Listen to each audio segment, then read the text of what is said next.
قرآن مجید فرقان حمید میں اللہ رب العزت نے ارشاد فرمایا کہ شاہد اللہ انہ لا الہ الا ہوا، کہ اللہ رب العزت نے یہ گواہی دی ہے کہ اللہ کے سوا کوئی معبود نہیں، والملائکۃ، اور اس کے ملائکہ نے بھی یہ گواہی دی، وَأُولُو الْعِلْمِ، اور صاحبان علم نے بھی یہی گواہی دی، قائم بالقسط، اور سب نے یہ گواہی بھی دی ہے کہ اللہ رب العزت جو ہے وہ عدل و انصاف فرمانے والے۔ اس آیت کریمہ میں حضور سیدی ضیاء الامت حضرت پیر محمد کرم شاہ الازہری رحمۃ اللہ تعالی علیہ آپ ارشاد فرماتے ہیں کہ اللہ رب العزت نے یہ جو ارشاد فرمایا کہ اللہ پاک نے گواہی دی ہے اپنی توحید کے اوپر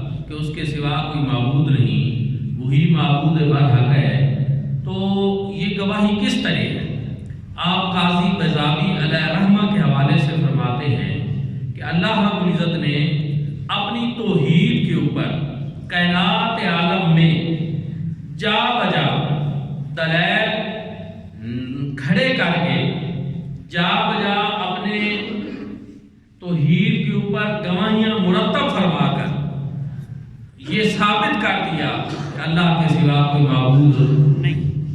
دوسرا، اپنی نشانیوں کے ذریعے رب تعالیٰ نے اس بات کی گواہی دی کہ وہی معبود برحق ہے، کہ جو عقل والے ہیں، جو شعور والے ہیں، وہ کائنات عالم میں پھیلی ہوئی ان نشانیوں سے تلاش کر لیتے ہیں کہ اس کائنات کا خالق اور مالک ہو، کس نے یہ کائنات عالم کی بزم سجائی ہے، اور کائنات کی یہ تمام ترتیبات جو ہیں، یہ کائنات عالم کا نظم و نسق جو ہے، یہ اللہ رب العزت کی ذات کے اوپر خود گواہی دے رہا ہے۔ تو یہ سارا کچھ رب تعالیٰ نے جو بنایا ہے یہ اس بات کے اوپر گواہ ہے کہ اللہ کے سوا کوئی معبود نہیں ہے۔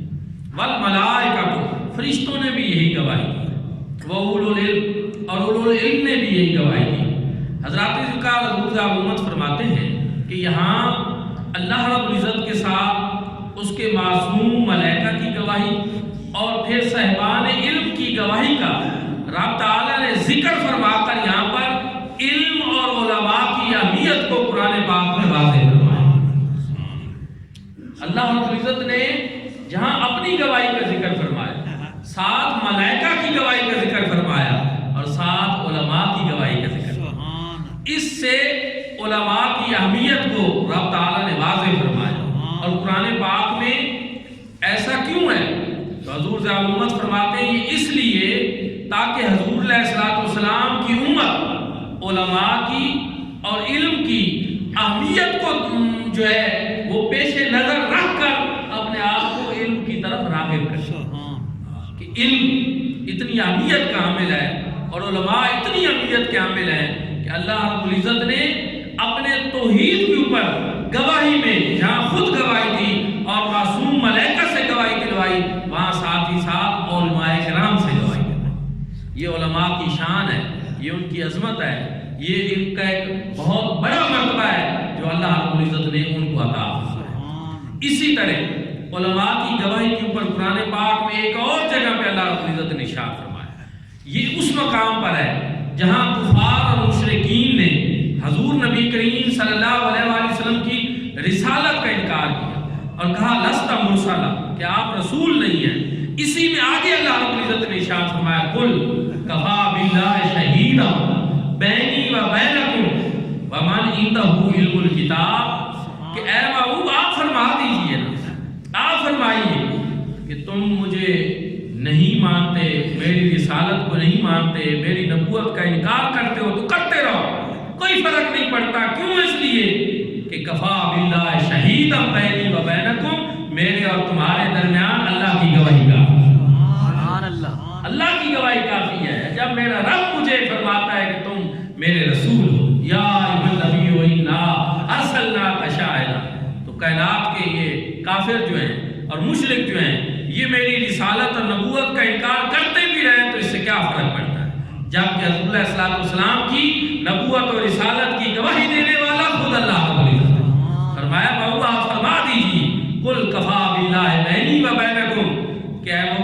دیجئے تمہارے اور میرے درمیان اللہ کی گواہی کافی. شہیداً بینی و بینکم، شہیداً بینی و بینکم ومن عندہ علم الکتاب، اور ان لوگوں کی گواہی کافی ہے میرے لیے جن کو اللہ رب العزت نے کتاب کا علم عطا. حضور صاحب محمد رحمۃ اللہ تعالی علیہ فرماتے ہیں کہ یہاں ومن عندہ علم الکتاب سے مراد جو ہے ان مومنین کا ذکر ہے جن کو اللہ رب العزت نے قرآن پاک کے علوم عطا. اور پھر فرماتے ہیں کہ ان میں سب سے اعلیٰ اور نمایاں مقام پہ جو ہے وہ سیدنا صدیق اکبر ہے، وہ فاروق اعظم رضی اللہ عنہ، وہ عثمان ذی النورین ہے، اور وہ علی المرتضیٰ رضی اللہ عنہ. کیونکہ یہ وہ ہستیاں ہیں کہ جو قرآن کا علم بھی سب سے زیادہ رکھتے تھے، اور انہوں نے گواہی دی اس بات کی کہ آپ اللہ کے سچے رسول. تو ان ہستیوں کی گواہی کے ہوتے ہوئے پھر کسی اور کی گواہی کی ضرورت ہی نہیں ہے. کفار و مشرکین انکار کرتے ہیں تو کرتے رہیں، حضور علیہ السلام کی نبوت اور رسالت پہ ان کے انکار سے کوئی فرق نہیں پڑتا، کیونکہ جس بات کی گواہی میرا رب دے رہا اور جس بات کی گواہی علماء امت دے رہے ہیں. یہاں پر بھی ومن عندہ علم الکتاب سے بھی پھر تعلیم کتاب، پھر علم اور پھر علماء کی اہمیت کو رب تعالیٰ نے واضح فرمایا اور ان کی گواہی کو معتبر قرار دیا. تو میرے بھائیوں اور دوستو، توحید کی گواہی بھی اللہ رب العزت علماء سے دلوائیں اور رسالت کی گواہی بھی اللہ رب العزت علماء سے دلوائیں. اس لیے کہ اس سے بڑی اور پھر علماء کے لیے مقام اور مرتبہ والی بات کون سی ہو سکتی ہے، اور پھر اس سے بڑی علم کی فضیلت کے اوپر دلیل اور کیا ہو سکتی ہے. یہی وجہ ہے حضور نبی کریم صلی اللہ علیہ وآلہ وسلم نے بھی علم، علماء، طالب علم، ان چیزوں کی بہت فضیلت ارشاد فرمائی. حضور نبی کریم صلی اللہ علیہ وآلہ وسلم نے ارشاد فرمایا کہ علماء جو ہیں قیامت کے دن جب اللہ کے حضور پیش ہوں گے، اللہ رب العزت ان سے حساب نہیں لے گا. فرمایا میں نے تمہیں عذاب دینا ہوتا تو پھر میں تمہیں علم عطا فرماتا. دنیا میں آپ کو عالم دین بنایا اس لیے، یہی میں نے اس لیے توفیق اس لیے بخشی کہ تاکہ میں تمہاری اس کے ذریعے بخشش اور مغفرت. یہ ایسا علم ہے علماء کے لیے بخشش اور مغفرت. پھر دوسری چیز کہ علماء صرف اپنی بخشش اور مغفرت نہیں کریں گے، بلکہ وہ لوگ جو قیامت کے دن دوسروں کے لیے شفیع ہوں گے، سفارش کریں گے اور شفاعت اور کریں گے، تو علماء کرام ان میں بھی شامل ہیں. دوسروں کے لیے بھی بخشش اور شفاعت کرنے والوں میں یہ شامل ہے. یہ علماء کی اہمیت. پھر حضور نبی کریم صلی اللہ علیہ وآلہ وسلم نے ارشاد فرمایا کہ علماء کے لیے بھی یہ حدیث ہے، اسی طرح طالب علموں کے لیے بھی یہ ہے کہ علماء کے لیے اور دین کے طالب علموں کے لیے سمندر کی مچھلیاں جو ہیں اور زمین و آسمان جو ہیں وہ ان کے لیے دعا کرتے ہیں، ایک جگہ پہ استغفار کرتے ہیں.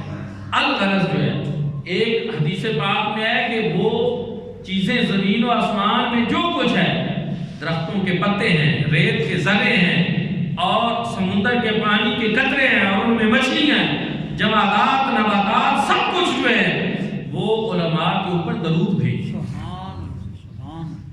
یہ حضور نبی کریم صلی اللہ علیہ وآلہ وسلم کی زبان اقدس سے قیمتی موتی ہیں جو علماء کی شان میں نکلے ہیں.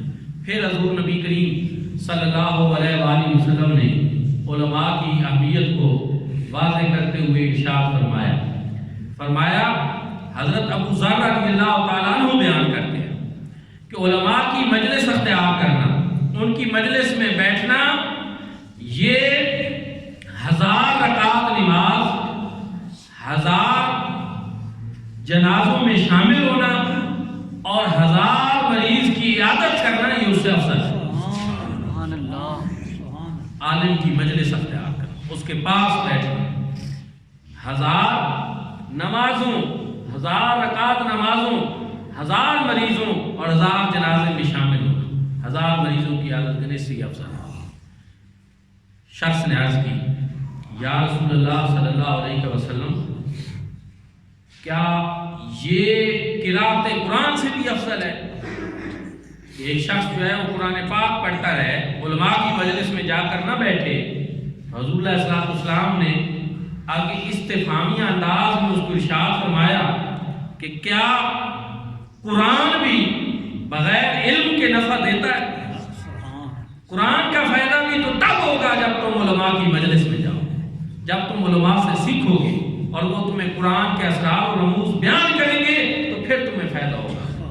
آج لوگ علماء سے بھاگتے ہیں، ان کی مجلس نہیں اختیار کرتے، ان کی صحبت نہیں اختیار کرتے۔ یہ الگ بات ہے کہ علماء کس درجے کے ہوں، کیا مقام ہو، کیا مرتبہ ہو، اور ان کی ساری چیزیں یہ بجا ہیں، لیکن ڈھونڈے سے تلاش کرنے سے مل تو جاتے ہیں۔ مجلس اور صحبت ان کی اختیار کرنا یہ اتنا زیادہ ضروری ہے کہ فرمایا 1000 رکعت نماز پڑھنے، 1000 مریضوں کی عیادت کرنے، 1000 جنازوں میں شامل ہونے سے یہ چیز افضل ہے کہ تم علماء کی مجلس کے اندر دوستان ذکر۔ پھر امام غزالی رحمۃ اللہ تعالی علیہ نے ایک روایت نقل فرمائی، انہوں نے اس روایت میں یہ بیان کیا کہ ایک عالم کی زیارت کرنا سال بھر کے نماز و روزوں سے افضل ہے۔ ایک عالم کی زیارت کرنا سال بھر کے روزوں نمازوں سے افضل ہے۔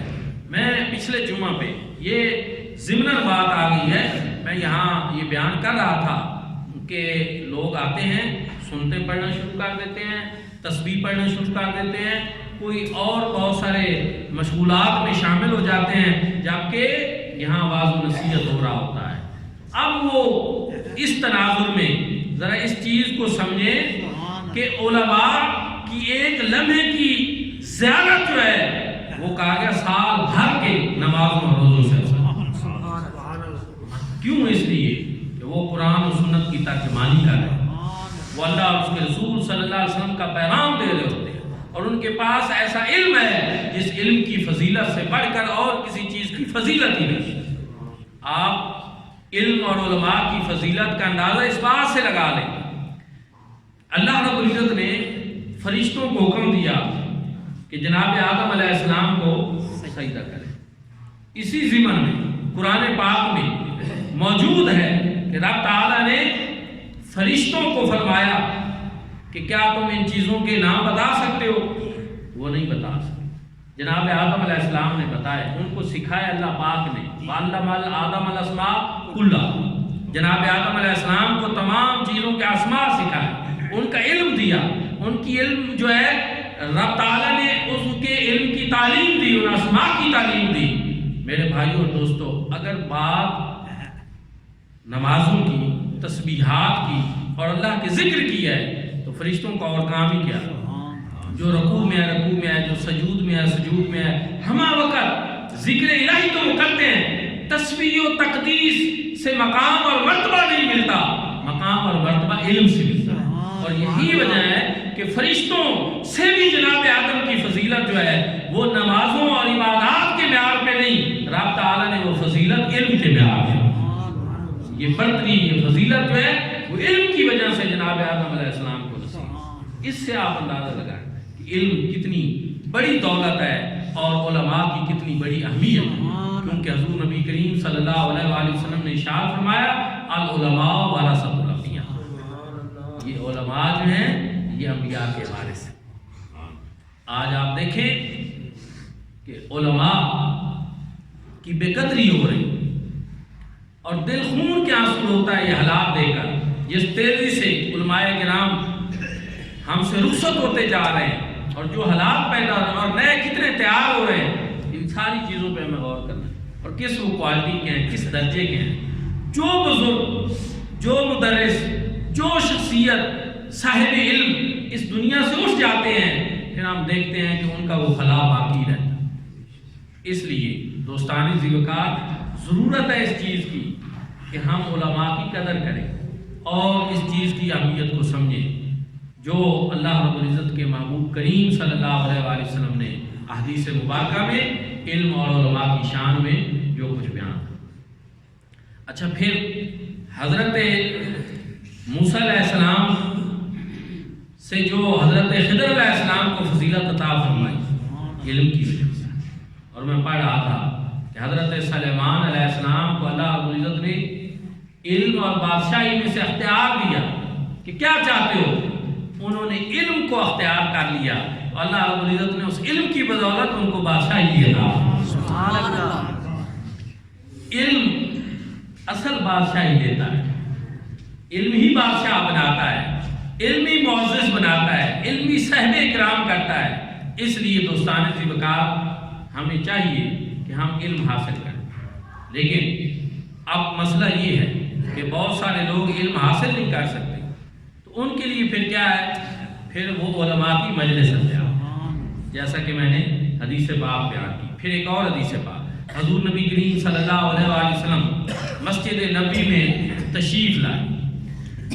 لوگ عبادت میں دعا میں مشغول تھے اور نوافل پڑھ رہے تھے.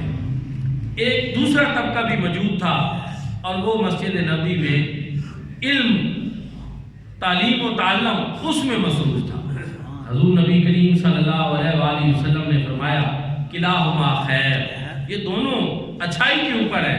لیکن پھر خود جا کر علم سیکھنے اور سکھانے والوں میں تشریف فرما ہوئے اور پھر ساتھ ارشاد فرمایا انما بعثت معلما، ہاں مجھے معلم ہی بنا کر بھیجا. سبحان اللہ.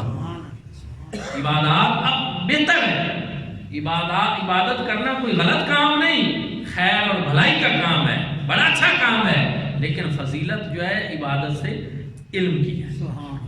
حضور نبی کریم صلی اللہ علیہ وآلہ وسلم نے ارشاد فرمایا کہ ایک فقیہ شیطان کے اوپر 1000 عابد سے زیادہ بھاری گزرتا ہے.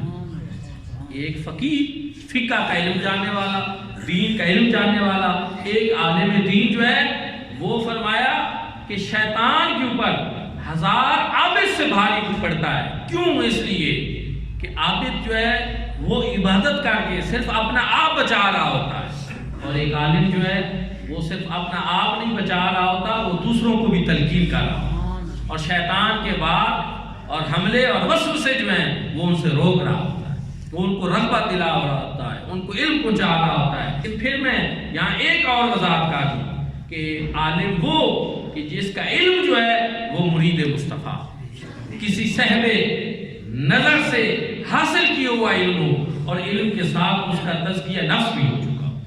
کیونکہ جو علم غرور اور تکبر میں مبتلا کر دے یا خشکی میں مبتلا کر دے یا جو اللہ والوں سے تعلق کو توڑنے والا علم ہو، وہ علم جو ہے پھر وہ علم جہالت والا علم ہو جاتا ہے، پھر حجاب اکبر بن جاتا ہے، پھر اس کی منفعت ختم ہو جاتی ہے. حضور نبی کریم صلی اللہ علیہ وآلہ وسلم نے فرمایا کہ وہ چیزیں جو مرنے کے بعد بھی فائدہ دیتی ہیں، ان تین چیزوں میں سے ایک چیز علم بھی ہے. حضور نبی کریم صلی اللہ علیہ وآلہ وسلم نے ارشاد فرمایا اذا مات الانسان انقطع عنہ عملہ، جب انسان فوت ہو جاتا ہے تو اس کے اعمال کا سلسلہ منقطع ہو جاتا ہے، الا بثلاث، مگر 3 چیزیں ایسی ہیں کہ مرنے کے بعد بھی اس کا فائدہ اس کو فرمایا صدقۃ جاریۃ، ایک صدقہ جاریہ، اور دوسری چیز او علم ينتفع به، ایسا علم پیچھے چھوڑ کر جانا جس سے لوگ نفع حاصل کریں. یہ اس کی صورت کیا ہے؟ اس کی ایک صورت تو یہ ہے کہ بندہ استاد ہو اور بندہ پڑھائے، بچے قرآن پاک پڑھیں، بندے کے پاس سے علم دین حاصل کریں، اور پھر وہ ماہ رمضان آئے، مصلی پہ قاری صاحب قرآن پاک سنا دیں، تو اس قرآن پاک سنانے کا ثواب جو ہے وہ جتنا قاری صاحب کو پہنچے گا اتنا ہی اس کے استاد گرامی کو، سنانے والے کے ثواب میں بھی کمی نہیں آئے گی، استاد کو بھی اتنا ہی ثواب پہنچے. اسی طرح عالم دین بن جاتا ہے، وہ بیٹھ کر قرآن اور حدیث پڑھاتا ہے، جتنا ثواب اس پڑھانے والے کو مل رہا ہے اتنا ہی اس کے استاد کو. اور پھر یہ سلسلہ قیامت تک چلتا رہے گا، آگے ان کے شاگرد، آگے ان کے شاگرد، آگے ان کے شاگرد، یہ سلسلہ کبھی ختم نہیں ہوگا، یہ جاری رہے گا. اور علم ينتفع بھی اپنے پیچھے ایسا علم چھوڑ کر جانا جس سے لوگ نفع حاصل.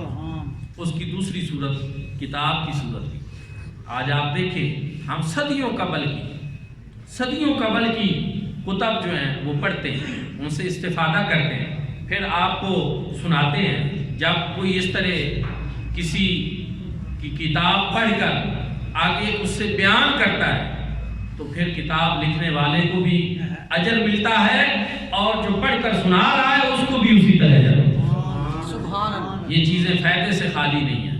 تو تحریر کی صورت میں ہو یا شاگردوں کی صورت میں ہو، علم مرنے کے بعد بھی انسان کو فائدہ دیتا ہے، نفع بخش چیز ہے۔ اور تیسری چیز حضور نے ارشاد فرمائی والد صالح یدعو لہ، اپنے پیچھے ایسی نیک اولاد چھوڑ کر جانا جو تمہارے لیے دعا کرتی ہے۔ آج علم کی بہت بے قدری ہو رہی ہے، علماء کی بے قدری ہو رہی ہے، اور یاد رکھیں وہ نعمتیں جن کی قدر ختم ہو جائے پھر وہ روٹ جاتی، اور اس کو آج کل ہم عملی صورت دیکھ رہے ہیں۔ پھر میں نے ایک اور روایت میں پڑھا کہ ایک عالم کا فوت ہو جانا اور ایک پوری بستی کا ختم ہو جانا، عالم کے فوت ہونے کا نقصان اس پوری بستی کے فوت ہونے کے نقصان سے زیادہ ہے۔ اس لیے دوستان ذمکار ہمیں چاہیے مجلس علماء اختیار کریں، علماء کی قدر کریں، اور خود صاحبان علم میں سے ہو جائیں یا صاحبان علم کے پاس بیٹھنے والے ہو جائیں۔ اور تیسری چیز یہ ہے کہ جہاں علم کے ایسے مراکز جاری ہوں ہم ان کی پھر سرپرستی کریں۔ محمود غزنوی بہت ایک نیک بادشاہ ہیں، اور حضور نبی کریم صلی اللہ علیہ وآلہ وسلم پہ کثرت کے ساتھ درود پاک پڑھنے والا بادشاہ تھا۔ اس کے دل میں 3 سوالات رہتے تھے۔ ایک تو لوگ اس کو اس کے نسب کے اوپر باتیں کرتے تھے، تانا زنی کرتے تھے کہ یہ اپنے باپ کا بیٹا نہیں ہے، سبکتگین کا بیٹا نہیں ہے، یہ بات ہوتی تھی۔ اور دوسری چیز یہ اس کے ذہن میں آتا تھا کہ یہ علماء یہ انبیاء کے وارث ہیں، پھر تو یہ ہم بادشاہوں سے اعلیٰ اور افضل ہوئے، کیا یہ حدیث اور روایت درست ہے کہ اتنا بڑا مقام اور مرتبہ ان کا ہو سکتا ہے؟ اور تیسری چیز جو تھی وہ اس کے پیش نظر یہ رہتی تھی کہ دنیا تو گزار رہا ہوں، پتہ نہیں قبر میں آخرت میں مجھے اللہ پاک معاف فرمائیں گے کہ نہیں، جنت ملے گی کہ نہیں، میرا انجام کیا ہوگا۔ ان 3 چیزوں کے حوالے سے وہ بڑا پریشان رہتا تھا۔ ایک مرتبہ وہ کہیں گیا ہوا تھا اور پھر واپس آیا، اس نے دیکھا کہ اس کے شاہی محل سے روشنی نکل کر رات کے وقت باہر جا رہی ہے، اور ایک طالب علم، ایک بچہ بیٹھ کر قرآن پاک اس روشنی میں پڑھ رہا۔ سبحان اللہ۔ اس نے اس بچے سے پوچھا کہ بیٹے کیا تمہارے گھر میں روشنی کا کوئی انتظام نہیں؟ کیونکہ محمود غزنوی کا دور صدیوں قبل کی بات ہے، تو اس دور میں ہر گھر میں ایسے چراغ نہیں جلتے تھے، تو غربت کا دور تھا۔ اس بچے نے کہا کہ نہیں، میرے گھر میں روشنی کا کوئی انتظام نہیں، میں نے صبح اپنے استاد صاحب کو قرآن پاک کا سبق سنانا ہوتا ہے، تو میں اس لیے یہاں آ جاتا ہوں اور آپ کے اس محل کی روشنی سے فائدہ اٹھاتا ہوں۔ بادشاہ نے سنا، اس نے اپنے عملے کو بلایا اور کہا کہ اس کے لیے اس کے گھر میں روشنی کا اہتمام کر، تاکہ قرآن پاک پڑھنے والا بچہ ہے، اس کے گھر میں ہی روشنی ہو اور یہ وہاں بیٹھ کر قرآن پاک پڑھ سکے۔ اہتمام اور انتظام ہو گیا۔ رات کو بادشاہ اپنے محل میں آیا اور سویا تو اس کے مقدر کا ستارہ جاگ گیا، مقدر عروج پہ پہنچے، کریم آقا علیہ الصلوۃ والسلام کی خواب میں جلوہ گری۔ حضور علیہ الصلوۃ والسلام نے ارشاد فرمایا، اور سبکتگین کے بیٹے، تو نے میرے دین کے وارث کی خدمت کی ہے، جا ہم نے تجھے جنت کا سرٹیفکیٹ۔ سبحان اللہ، سبحان اللہ۔ تینوں سوالوں کے جواب حضور نبی کریم صلی اللہ علیہ وسلم نے ایک ہی جملے میں ارشاد۔ اور یہ کس بات پہ اس پہ کرم ہوا کہ اس نے حضور علیہ السلام کے دین کا علم حاصل کرنے والا جو تھا اس کی قدر افزانی کی۔ تو میرے بھائیوں اور دوستوں، ہم بھی اپنی دنیا و آخرت سنوار سکتے ہیں کہ یا تو ہم علم حاصل کریں، کیونکہ جو علم حاصل کر رہا ہوتا ہے اگر وہ راستے میں جاتا ہوا فوت ہو جائے تو وہ شہید ہوتا ہے۔ راستے میں اللہ کے معصوم فرشتے اس کے قدموں کے نیچے پر بچھاتے ہیں، اور سمندر کے اندر مچھلیاں اس کے لیے دعا کر رہی ہیں۔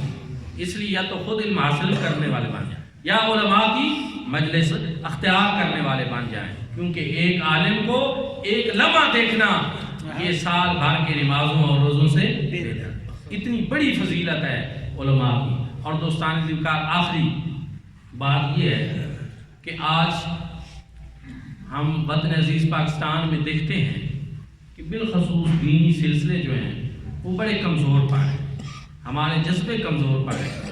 آپ اور میں اگر ہم علم حاصل نہیں کر سکتے تو اب ہم بھی اسی محمود غزنوی کی طرح کوئی نہ کوئی ایسا دیا جلا دیں، کوئی نہ کوئی ایسی روشنی کر دیں، کہ جو مدارس میں بچے پڑھ رہے ہیں تو ان کسی غریب بچے کا خرچہ اپنے ذمہ لے، کسی کو کتابیں لے کر دے دیں، کسی کو یونیفارم لے کر دے دیں، کوئی مدرسے میں ان کے استاد کے تنخواہ میں حصہ ڈال دیں، بجلی کے بل کا اہتمام کر دیں کہ اس مدرسے میں بیٹھ کر، اس مسجد میں بیٹھ کر بچے رات کو قرآن پاک پڑھتے ہیں، تو چلو یہ ہماری طرف سے بھی لو۔